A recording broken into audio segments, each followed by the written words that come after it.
Back கலசமா பின்னாடி இருக்கு, பின்னாடி தெரியுதுல்ல அந்த கலசம் பெரிய ரவுண்டா இருக்கு பாருங்க. 18 டன். மெட்டல் கலசம் அது. கருங்கல் ரவுண்டா இருக்குல்ல. கல்லா அது? அந்த சின்னதா இருக்குல்ல, அந்த ரவுண்டா இருக்குல்ல கலசம். பெரிய இது இருக்கு பாருங்க. அந்த ஒரு இது மட்டும் 18 டன். அது வந்து ஏத்துனது ஒரு 1 கிலோமீட்டர்.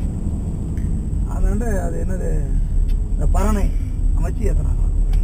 அது டிஸ்கஷன்ல காமிச்சேன். டிஸ்கவர்ல காமிச்சேன் எப்படி இருக்கணும். யானை வச்சு.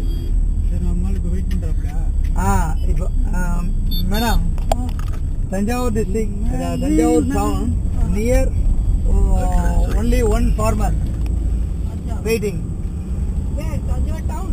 Out. Okay, we'll take it 5 no problem. Okay. On the way. Acha, Right. என்னது? there is another farmer who's waiting, so let's hurry because the light will dim out, no? Then. Yeah, I know tomorrow. ಇದು ಮೀಡಿಯಂಗೆ ನೋಡಿ ಇಷ್ಟು white ಬರ್ತದೆ. 170 ತೆಗೆದಿದ್ದೀನಿ. Medium ಆ್ಯಂಗಲ್ಗೆ ಇಷ್ಟು. ಅಂದರೆ ಇದು ನೀವು magnification change ಮಾಡಿ ಹಂಗೆ ಮಾಡ್ಬೋದಾ ಇದರಲ್ಲಿ? ಮ್ಯಾಗ್ನಿಫಿಕೇಶನ್ ಚೇಂಜ್ ಆಗುತ್ತಾ? ಫುಲ್ ವೈಟ್ ಇಟ್ಬಿಡಿ. ಫುಲ್ ವೈಟ್ 170 ಒಂಥರ ಹೈ ಫಿಶ್ ಈ ಥರ ಕಾಣಿಸ್ತದೆ. ಬರಲಿ. ಯಾರು ಸ್ವಲ್ಪ ಜನ ಲೈಕ್ ಮಾಡಲ್ಲ, ನಾರ್ಮಲ್ ಇದ್ದೀನಿ ಈಗ.